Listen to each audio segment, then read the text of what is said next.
अब हम बात करते हैं नवाज शरीफ। सही है। वो तो बताओ न्यूक्लियर प्रोग्राम का, तुमने वो नहीं बताया, पूरा पैराग्राफ है उसका। यार मैंने बताया है न्यूक्लियर प्रोग्राम के ऊपर कि एक दूसरे पार्टीज के ऊपर नहीं करेंगे अटैक। वो तो फॉरेन पॉलिसी में था ना। हाँ तो बता तो दिया था।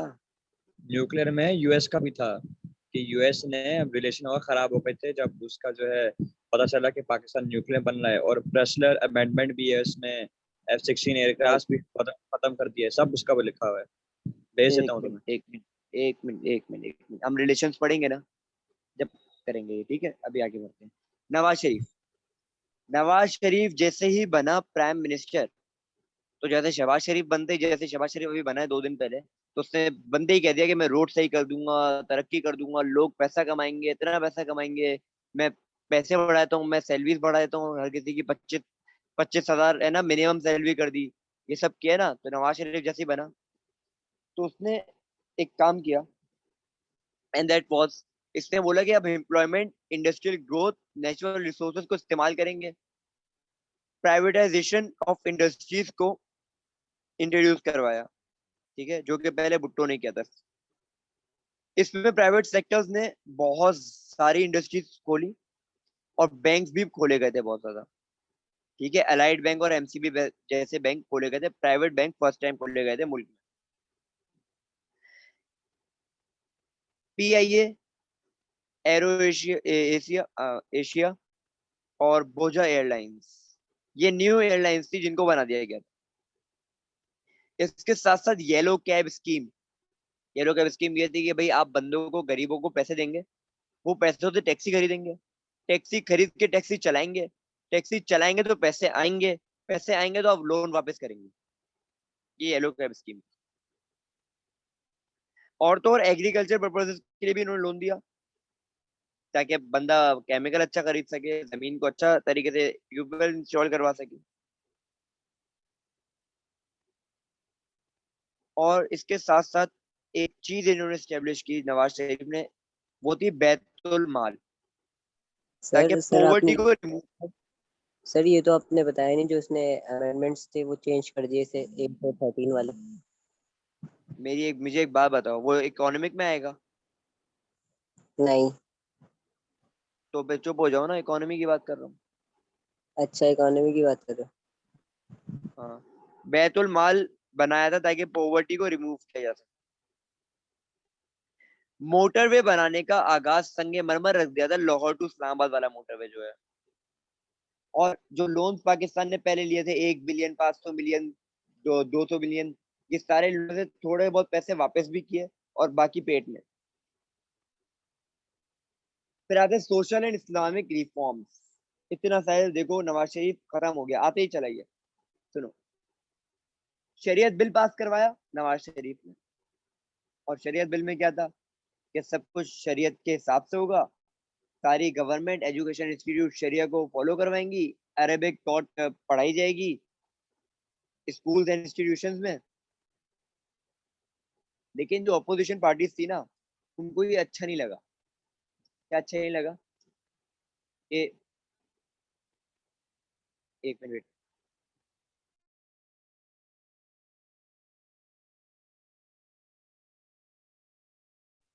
तो अपोजिशन को अच्छा नहीं लगा कि भाई इस्लाम को बीच में क्यों लेके आ रहा है ये। लेकिन ले आया वो। कुछ कर सकते हो? नहीं कर सकते। इस बंदे को भी 8 अमेंडमेंट के जरिए हटा दिया गया। और जो आलियान साहब आप आगे भाग रहे थे ना 13 अमेंडमेंट वाली बात, वो पहली दफा बनने पे नहीं की थी, वो सेकंड दफा बनने पे की। ठीक है, ये पहली दफा की बनने की बात हो रही है। Downfall of Nawaz Sharif. भाई सबसे पहली बात तो देखो, इकोनॉमी इसने इतनी ज्यादा बढ़ाने की कोशिश करी, लेकिन यूएस की जो एड थी ना, वो स्टॉप हो गई थी न्यूक्लियर प्रोग्राम की वजह से। ये अब आएगा नवाज शरीफ। लोग आगे आगे लेके आए तो बातें होता बाद में। इसलिए कहते हैं पढ़ते रहो साथ, जब मीटिंग का टाइम खत्म होने वाला हो एंड में एक साथ सवाल पूछो। लेकिन नहीं, जब न्यूक्लियर यूएसए यूएस के साथ हमारा रिलेशन खराब हो गया, क्योंकि पाकिस्तान न्यूक्लियर प्रोग्राम इंस्टॉल करवा रहा था, न्यूक्लियर कंट्री बन रहा था। और अमेरिका को, यूएस को एक बात अच्छी नहीं लगती कि कोई उसकी टक्कर पे है। तो उसने एड जो थी, पैसे जो थे वो मना कर दिए कि हम आपको पैसे नहीं देंगे, हम आपको कोई इमदाद नहीं देंगे। पाकिस्तान इमदाद का हामी था ही नहीं उस वक्त, इमदाद क्यों देंगे, भिखारी है क्या? और कौन भी देखो, किसके दौर की बात हो रही है, नवाज शरीफ की, और एड की बात हो रही है, अब देख लो। फिर सबसे बड़ी बात जो रही है बीसीसीआई स्कैंडल, बीसीसीआई स्कैंडल बोलो या कोलैप्स बोलो, सबसे बड़ा बैंक दुनिया का, मतलब इतना इसने लोन दिया लोगों को कि वापस लोग आते हैं, हम पैसे देंगे ही नहीं वापस, तो जेब से पैसे देने पड़े बीसीसीआई वालों को। और जब पैसे दिए तो इन्वेस्टर्स के जो पैसे थे वो तो गए काम से, खत्म, बर्बाद। तो ये बैंक कोलैप्स हो गया, खत्म हो गया, बर्बाद हो गया, तबाह हो गया। कॉर्पोरेटिव सोसाइटी स्कैंडल, एक सोसाइटी बनाई थी इसने जिसको बुरे तरीके से मिसमैनेज किया था। क्या किया था? मिसमैनेज किया था। बैंक करप्ट लोग आ गए थे इसके अंदर, 70,000, 70,000 कह रहा हूँ बल्कि 7 लाख। कहाँ पे? पंजाब की बात हो रही है। इसके अंदर दिए लोन्स। क्यों दिए लोन्स? कि आप जाओ कारोबार करो, पैसे दे देना बेनिफिट के लिए। लेकिन इतनी मिसमैनेजमेंट हुई, बोला था पैसे डबल करेंगे, पैसे दो आप, हम पैसे डबल करेंगे, भाई 21 दिन में पैसा डबल। तो 21 दिन के बाद ये खुद चले गए नवाज शरीफ, क्योंकि पैसा वापस नहीं आया।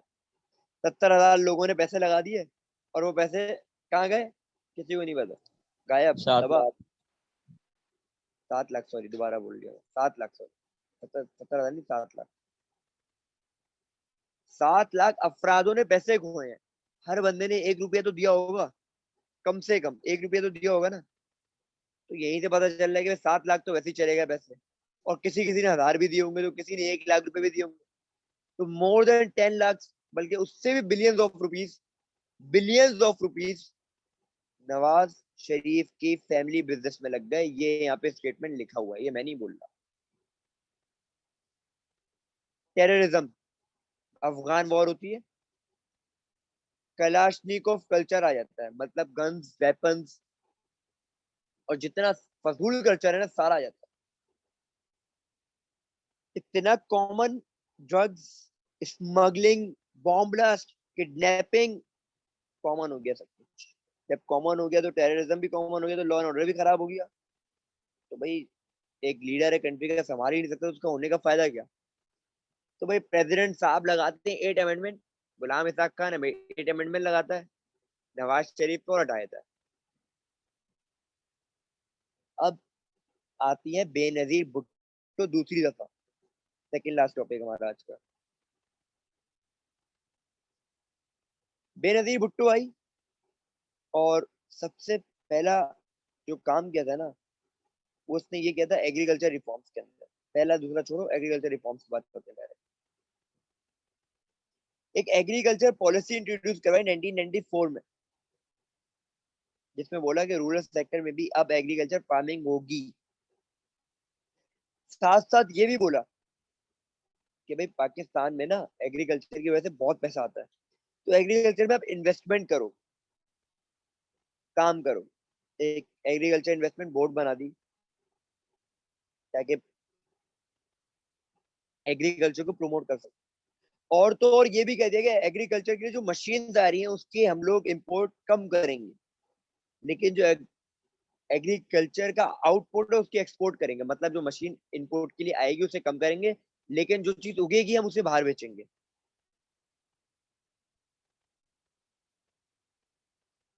सोशल रिफॉर्म्स, सिर्फ रिफॉर्म्स और कुछ भी नहीं। रोड्स बनाए, एजुकेशन बना दिया, एनर्जी प्रोवाइड कर दी, मतलब इलेक्ट्रिसिटी प्रोवाइड कर दी रूरल एरियाज के अंदर। ये एक लेडी थी ना, तो ये औरतों का बड़ा ख्याल रखती थी, तो उसने बोला social and health reform specially for women बना दिए। दोबारा बात करो, वुमेन थी, बहुत ज्यादा ख्याल रखती थी औरतों का। तो एक पुलिस स्टेशन बना दिया जहाँ पे सिर्फ और सिर्फ औरतें ही काम करेंगी। कोर्ट बना दिया जहाँ पे सिर्फ और सिर्फ औरतें ही काम करेंगी। बैंक बना दिया जहाँ पे सिर्फ और सिर्फ औरतें ही काम करेंगी।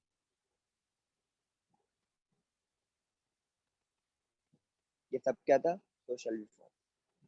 फॉरेन पॉलिसी की अगर बात करें तो अटेंड की थी ओआईसी की कॉन्फ्रेंस मोरक्को में, ठीक है। और एक एग्रीमेंट साइन हुआ था यूनाइटेड स्टेट्स और सॉरी यूएन का हुआ था पाकिस्तान के साथ, जिसमें यूनाइटेड स्टेट्स ने इकोनॉमी और मिलिट्री देना बंद की थी, और जो पहले F-16 खरीदे हुए थे वो यही है, लेकिन अभी गए नहीं है, बेचे नहीं है, पाकिस्तान के पास है। लेकिन एक ब्राउन अमेंडमेंट पास करवाते हैं। ब्राउन अमेंडमेंट होता है कि पाकिस्तान और यूएस पीसफुल काम करेंगे एक साथ, और पाकिस्तान एड भी हासिल करेगा। आपके F-16 जो बाकी है वो भी आप कंप्लीट खरीदो, सारे डिलीवरी ले लो वापस, जो अभी तक रखे हुए हमारे पास वो लेके जाओ हमारे पास से।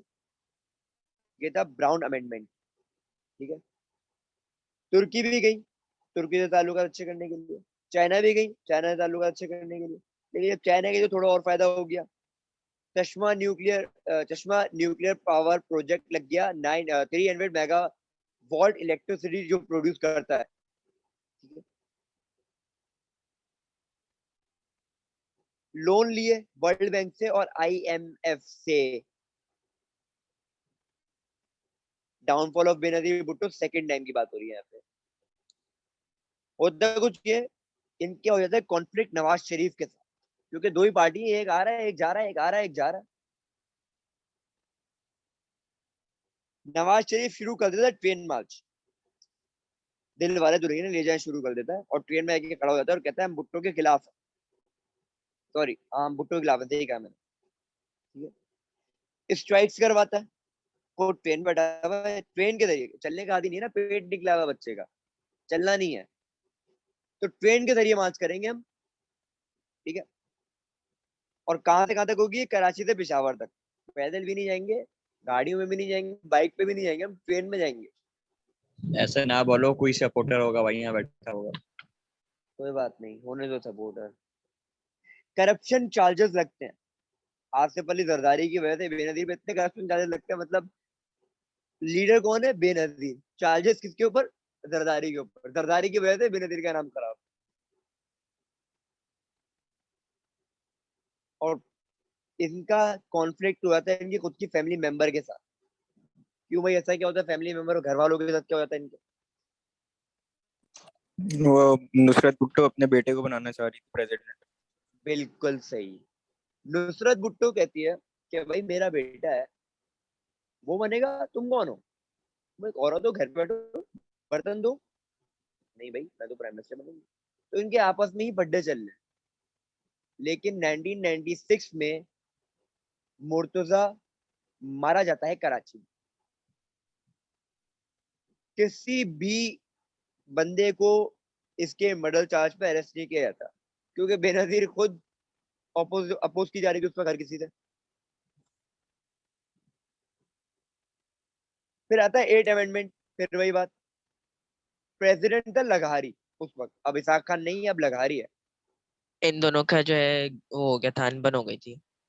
बिल्कुल, इन लोगों का भी एक मसला हो गया था आपस में। वो मसला क्या था कि पावर कौन शेयर करेगा आपस में एक दूसरे के साथ। ठीक है, इन्होंने बोला नहीं हम तो आपके साथ नहीं करेंगे शेयर, उन्होंने बोला मैं आपके साथ नहीं करूंगा शेयर। ये वही बात हो गई मुजीबुर रहमान और भुट्टो वाली, कि हम आपके साथ मिलके काम नहीं करेंगे, हम आपके साथ मिलके काम नहीं करेंगे। प्रेसिडेंट ने बोला नहीं करोगे ना मेरे साथ काम, उसने बोला हाँ पक्का, उसने बोला सोच लो, हाँ हाँ पक्का नहीं करूंगी मैं आपके साथ काम, लॉक कर दूं, हाँ कर दो, जाओ बेटा 8 अमेंडमेंट, निकलो यहाँ से फौरन। यहाँ पे बेनजीर का किस्सा खत्म। अब आ जाओ भाई नवाज शरीफ पे, दूसरी दफा का दिल्ली सुकून मिल रहा था इलेक्शन तेरी कंप्लीट करने के बाद, कसम से बस। इस वैसे बंदे अगर ने आप जैसे, हाँ बोलो। इतना अगर पॉइंट्स आप बीच में मिस कर देते हो, अगर आपको याद नहीं आ रहा तो मार्क्स मिल जाएंगे। जैसे मेन पॉइंट में बता दिए ना कि फॉल्स केसेस की वजह से जो है यार बेनजीर भुट्टो को हाँ, लगे, सरदारी की वजह देखो से। देखो देखो देखो देखो मेरी बात सुनो। जिस तरीके से मैं इस वक्त पढ़ा रहा हूँ ना, उसके अंदर मुझे खुद पता है कि मैं पॉइंट मिस आउट कर रहा नहीं हूँ, मैं मिस जानबूझ के कर रहा हूँ।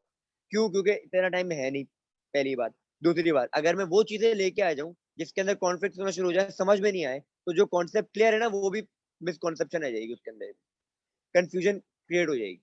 तो इससे अच्छा वो चीजें बात करो जो क्लियर है, कॉन्सेप्ट क्लियर हो, जिससे ऐसा ना हो कि उससे कॉन्सेप्ट बिगड़ जाए वो। और ठीक है, आसान हो। आसान हो, आसान जिंदगी करो ना यार, सिंपल सी बात। अब हम बात करते हैं नवाज शरीफ की। आखिरी टॉपिक हमारा आज का। आज हम लोग ज्योग्राफी पॉपुलेशन नहीं कर रहे, एक साथ करेंगे ज्योग्राफी। जैसे आज मैंने सेक्शन 3 कल और आज में कंप्लीट करा दिया, वैसे मैं ज्योग्राफी भी 2 दिन में कंप्लीट करा दूंगा, 1 दिन में। सिर्फ हमारे 3 चैप्टर रहते हैं, बाकी सारे हो चुके हैं, ठीक है। और इस्लामियत में तो वैसे भी हम लोग फर्स्ट इस्लामिक कम्युनिटी के अलावा सब कुछ करते हैं। एनीवेज,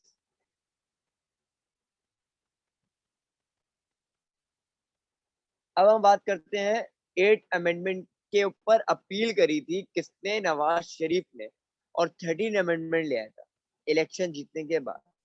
और इसके अंदर जो था ना, प्रेसिडेंट लॉ, अब मतलब अब प्रेसिडेंट के पास यही पावर नहीं है कि वो किसी को भी हटा के प्रेसिडेंट प्राइम मिनिस्टर से हटा देगा, इसकी पावर छीन ली।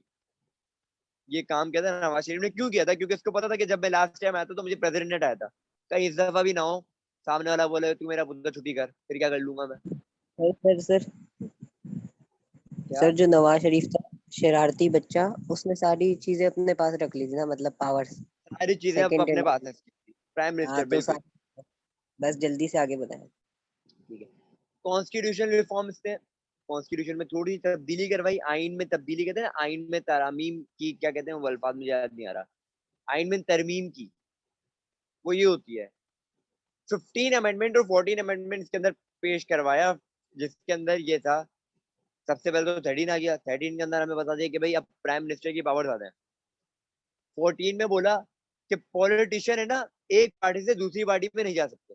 पीपीपी वाला पीटीआई में नहीं जा सकता, पीटीआई वाला कौन सी पार्टी का नाम लूं यहाँ पे, मुस्तफा कमाल की पार्टी में नहीं जा सकता, मुस्तफा कमाल वाला एमकेएम में नहीं जा सकता, जब तक कि वो रिजाइन ना कर दे अपनी पार्टी से, ठीक है। और 15 अमेंडमेंट के हिसाब से, कुरान और सुन्ना के हिसाब से कानून बनेगा पाकिस्तान का। फिर इस्लाम लेके आई है अभी। Supreme law. फिर क्या चीज? कुछ नहीं बोल रहा था, सुप्रीम लॉ बना दिया। सुप्रीम लॉ, हाँ, सुप्रीम लॉ बना दिया था। फिर आते हैं सोशल रिफॉर्म्स के बारे में बात करते हैं। सोशल रिफॉर्म्स इसमें स्मोकिंग बैन कर दी थी। देखो ये वो काम है जो हम लोग बाहर पढ़ रहे होते हैं। Smoking is not allowed on public places, trains, aeroplanes, offices, public. लेकिन जो पब्लिक प्लेस है, आप प्राइवेट में बैठ के सिगरेट पियो या जो भी करो, मर जाओ भले, हमें क्या पड़ रहा है। प्राइवेट में नहीं करो, ओ पब्लिक में नहीं करो।